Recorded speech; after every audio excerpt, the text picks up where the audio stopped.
Comment de la rue, il est devenu un entrepreneur qui impressionne, qui vraiment impacte dans son pays. Dans cette vidéo, je vais vous présenter le parcours impressionnant d'un jeune entrepreneur sierra-léonais qui s'appelle Aladji Siraj Bah. Et donc, je voudrais vraiment vous inviter à regarder cette vidéo, surtout vous, de la jeunesse africaine qui suit ma chaîne. Vraiment, je vous demande de regarder cette vidéo et vous pouvez vous en inspirer du parcours de notre frère, jeune frère Siraj Bah. Donc, restez connectés, suivez cette vidéo jusqu'au bout. Vous allez vraiment découvrir comment il a quitté et il a procédé de la rue. Il est devenu aujourd'hui un entrepreneur hors pair. Voilà, donc comment Aladji Siraj Bah est devenu un entrepreneur qui est beaucoup sollicité et qui a un parcours qui est devenu aujourd'hui un millionnaire à partir de rien. Voilà, donc je vais vous raconter son histoire.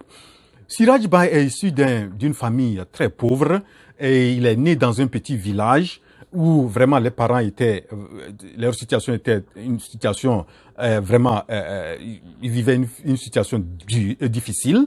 Voilà, et Siraj Bah a perdu son papa à l'âge de 12 ans. Et à l'âge de 12 ans, il s'est trouvé vraiment incapable pour lui de pouvoir comprendre que il va rester avec sa maman ou ses frères et sœurs dans une situation difficile.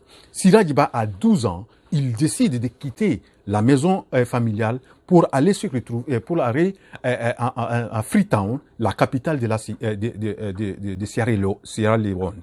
Donc, c'est comme ça Siraj est arrivé à Freetown.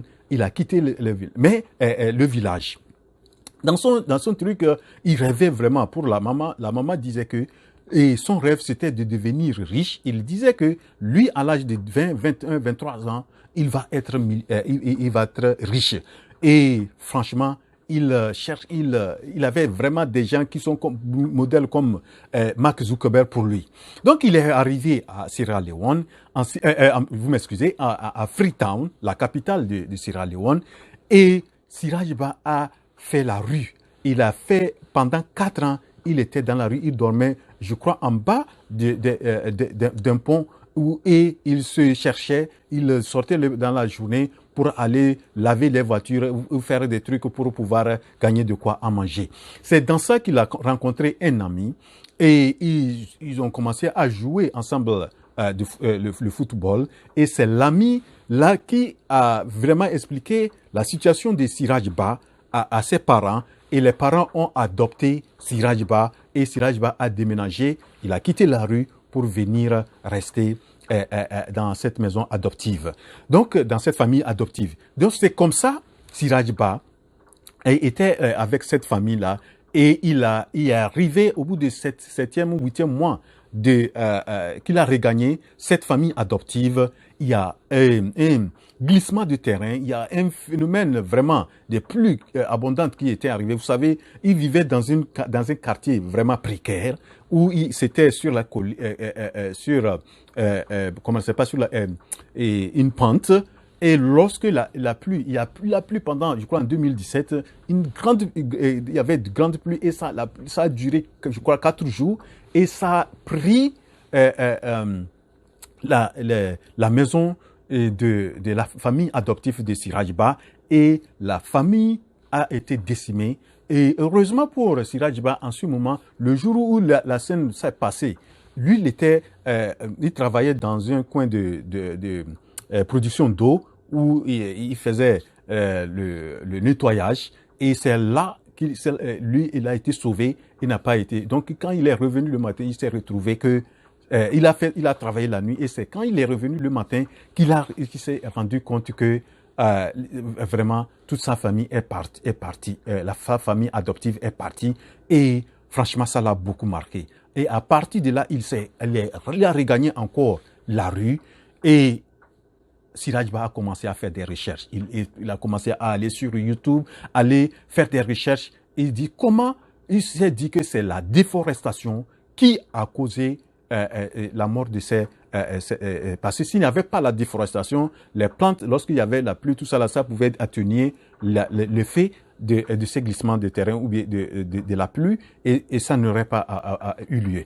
Donc, il a commencé à faire et c'est dans ça qu'il a découvert que à partir des déchets ou bien des coques de coco, on peut transformer en charbon et il a commencé à prendre des choses. Donc, et s'est renseigné si ça demande d'avoir des machines s'il veut vraiment développer. Il a commencé à faire des recherches et finalement chercher à économiser de l'argent pour pouvoir commencer avec les les machines de base pour pouvoir lancer. Et c'est comme ça, je crois, avec quelque chose de 25 000 ou bien quelque chose comme ça, 25 000 autour de peut-être 30 000 comme ça, il a eu le petit fonds qu'il a, il a commencé par la fabrication des sacs qu'il livrait il a livré à un hôtel et ça l'a lancé, il a commencé à économiser, je crois à partir de 20 000 qu'il a lancé, il a commencé à fabriquer les sacs biodégradables et ces sacs-là se font, je crois, à base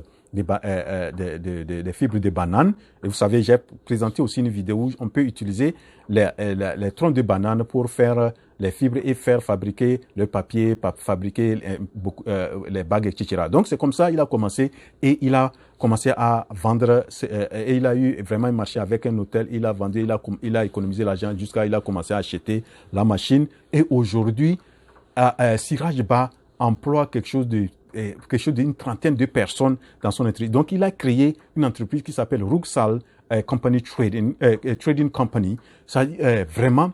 Et donc, ses produits phares aujourd'hui, ce sont la transformation. Il fait le charbon à base de coques de coco, les déchets de coco, et il fait aussi les bagues, les emballages biodégradables.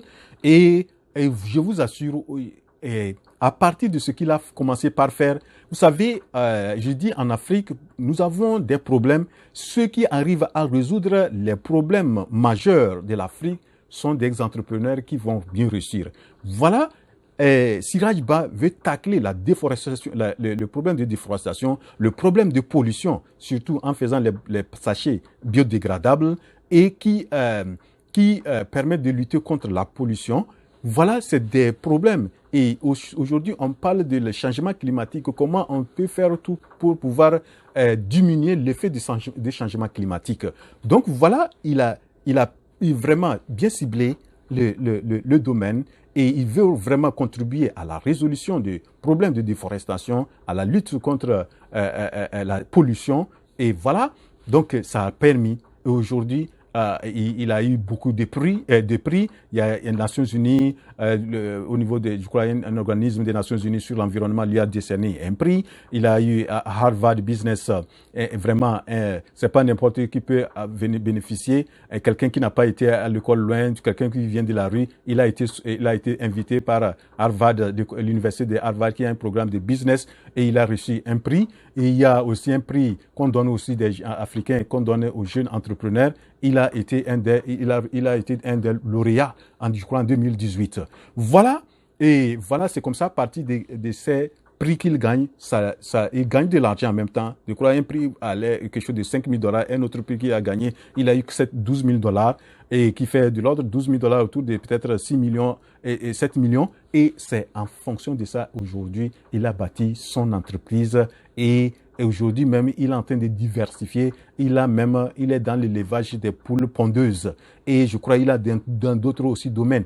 Voilà un jeune Africain qui a su, à partir de sa situation de pauvreté, et il a vraiment vu le problème que son pays rencontre. À partir de ça, il a créé une entreprise qui vaut des millions aujourd'hui. Donc, il est devenu millionnaire à base de peu de moyens qu'il avait et il s'est lancé. Voilà, donc c'est ça que j'ai voulu partager dans cette vidéo avec vous. La jeunesse africaine doit s'inspirer de ce jeune Siraj Ba et pour pouvoir lancer des entreprises prospères, des entreprises qui impactent.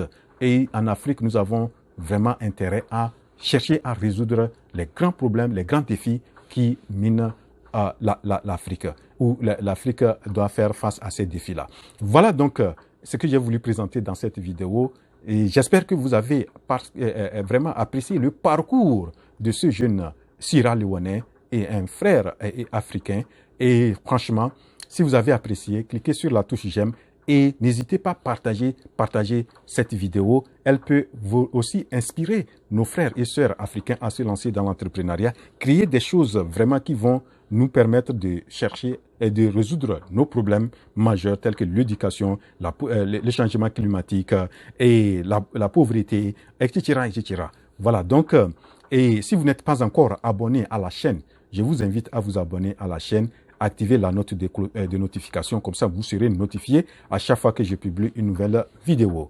Rendez-vous à la prochaine vidéo. La révolution entrepreneuriale en Afrique, c'est maintenant. Je suis votre frère Bouro.